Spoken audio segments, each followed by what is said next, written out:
Hey y'all, no here. Well, I didn't die in my sleep last night, so thank goodness for that. So I'm just up the road from where I was last night at the Lone Pine, no, the Pine Creek campground. Get it right in a minute. And so this is one of the main things that I wanted to come to Idaho for. So let me switch around here.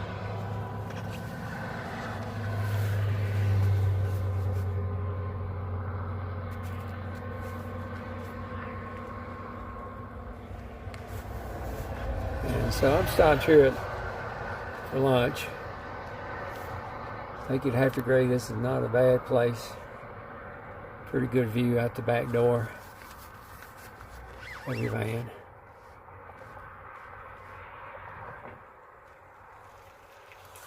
So the thing about the west side of the Grand Tetons, it's a little bit like Lake Tahoe.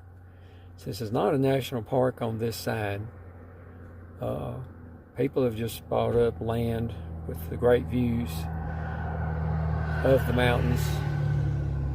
And so there's very few places that you can get a great view of the mountains at all.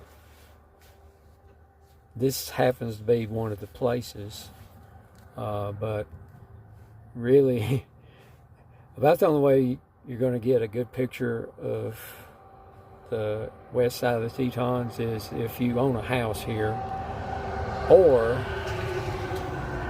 as you just heard, it seems like they built all the roads around here so that you get the best view of the mountains when you're right in the middle of the road and there's no place to pull off and take a picture.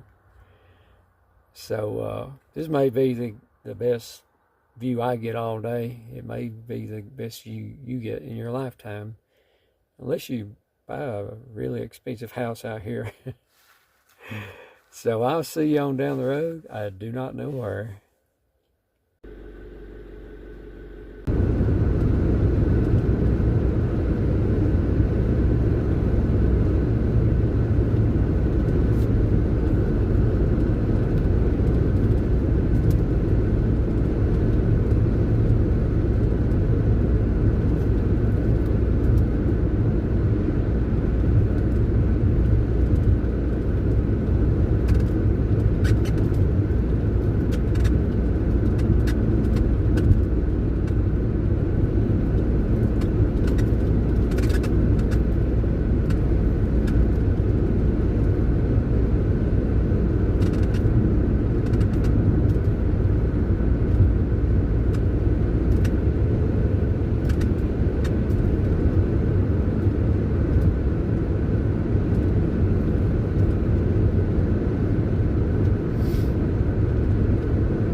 Here are some still photographs that turned out better than the video.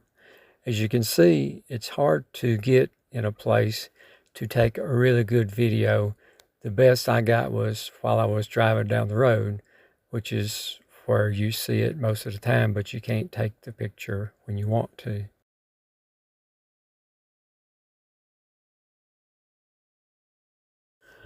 I'm heading to Staten Crossing next, where I will be starting the Sawtooth Scenic Byway tomorrow.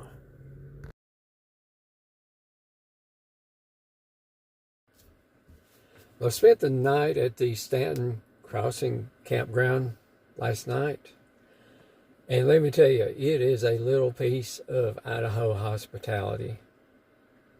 It is a wonderful place, nice and level, laid out nicely, has more than one pit toilet, and it is absolutely, completely free. And you can stay here for up to 10 nights in a row. And That's just unheard of. So I used to think that the South had the rest of the world trumped on hospitality, but I tell you what, if I had a cap on, I'd tip it to these folks here in Stanton Crossing because they have knocked it out of the park. It is absolutely wonderful. Nice shade trees. I'm going to drive around a little bit and let you see some of it.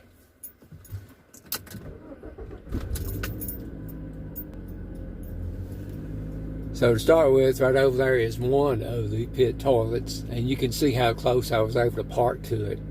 And there's all kinds of different sizes and locations for campsites.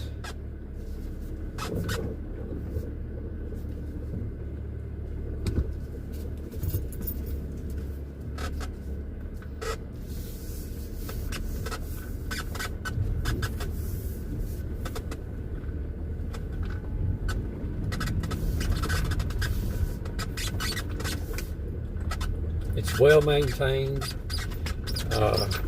There's plenty of toilet paper in the toilets.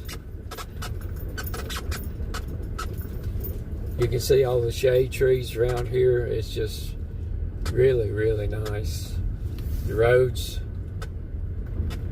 nice and smooth, not like the BLM roads and the Forestry Service roads that, you almost have a four-wheel drive to be able to get up them.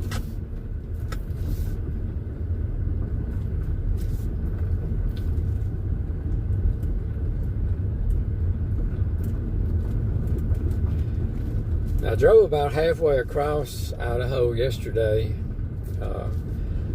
We're going to be driving up the Sawtooth Scenic Byway today. But I tell you what, don't sleep on Idaho.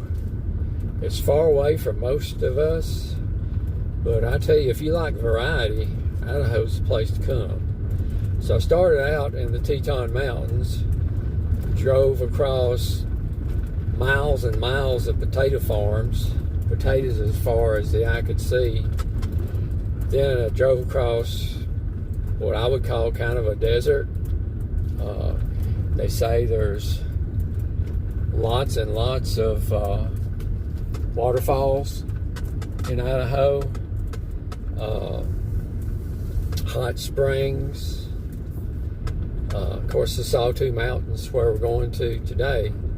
So don't forget about Idaho when you're looking for a place to go, because if you like variety, you'll probably like Idaho too.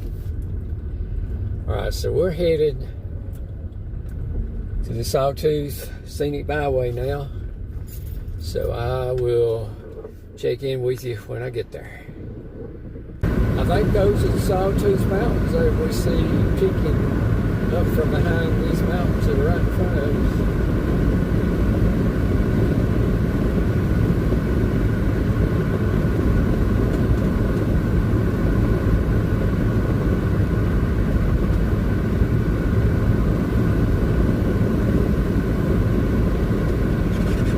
There's a great big potato farm just on our right over there.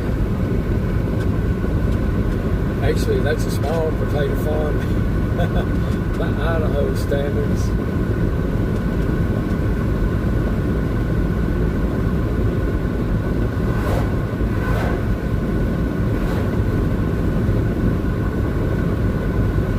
They tend to irrigate everything here because there are just gigantic natural aquifers underneath Idaho, and the water's there so the farmers use it.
go, here we go.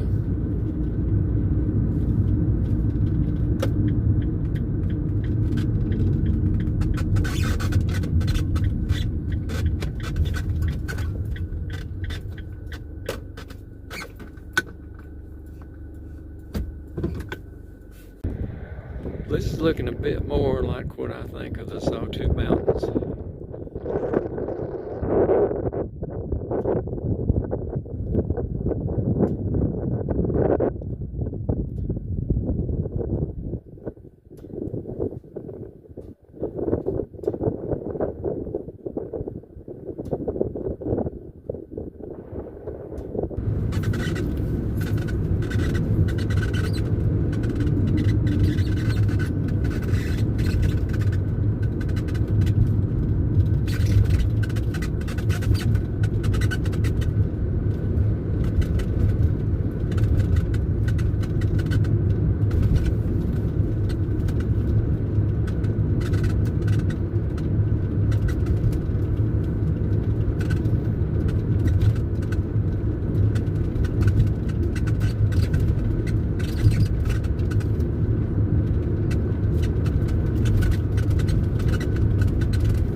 We'll have to admit, as backdoor views go, this is not too bad.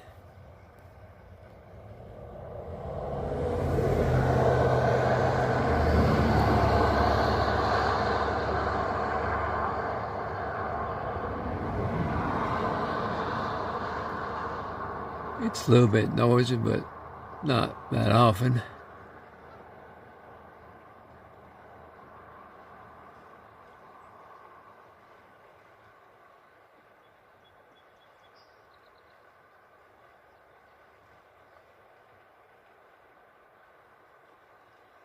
Now you can hear the Salmon River.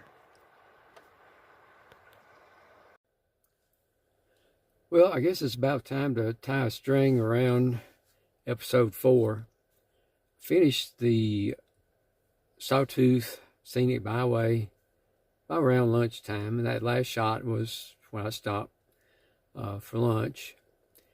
After that, I started really kind of looking down the road to try and figure out just where I'm going to cross into Canada. And what I didn't realize when I decided to drive the Sawtooth Scenic Byway was that it kind of puts you in the eastern half of Idaho, and I was planning on actually crossing at the panhandle of Idaho, up the top where it skinnies down.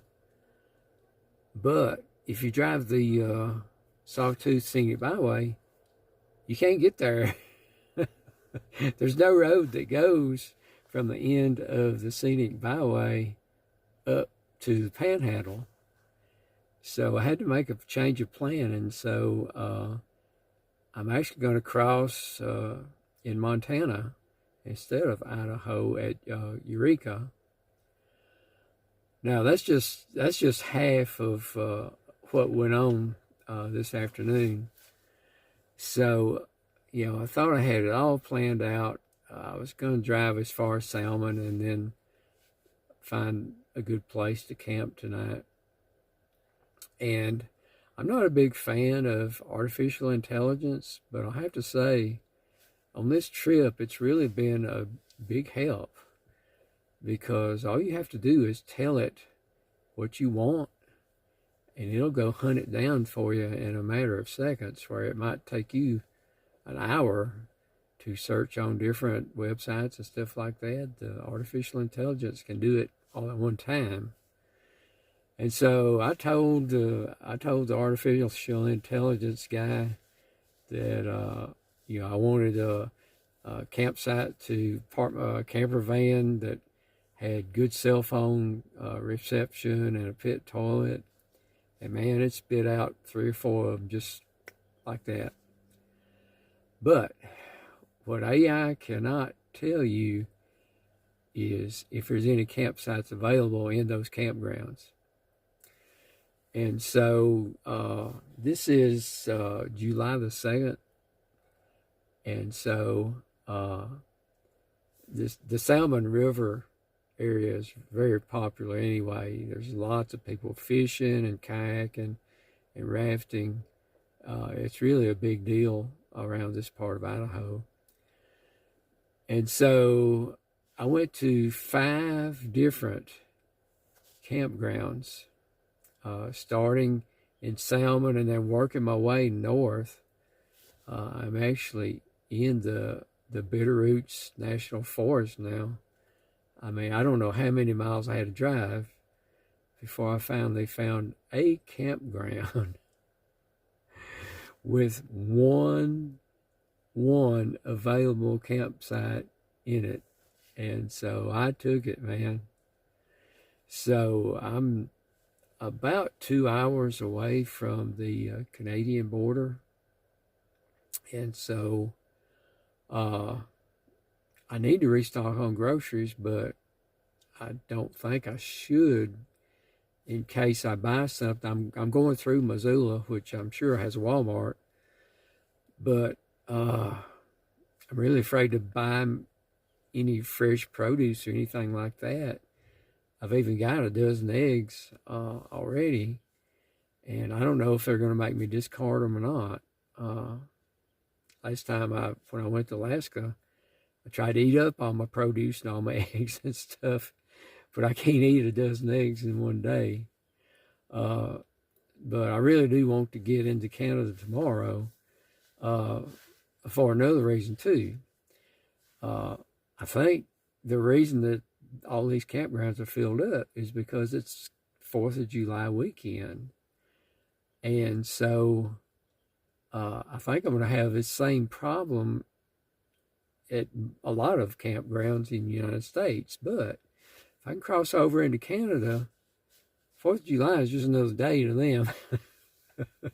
And so they won't have the big crowds of people that are, taking their holiday on the 4th of July, because they don't get a holiday on 4th of July. So it may sound a little bit patriotic, but, it's just the way it is. You got to find a place to sleep at night. So I think I'm going to end episode 4 right here and just say, vaya con Dios. Eh?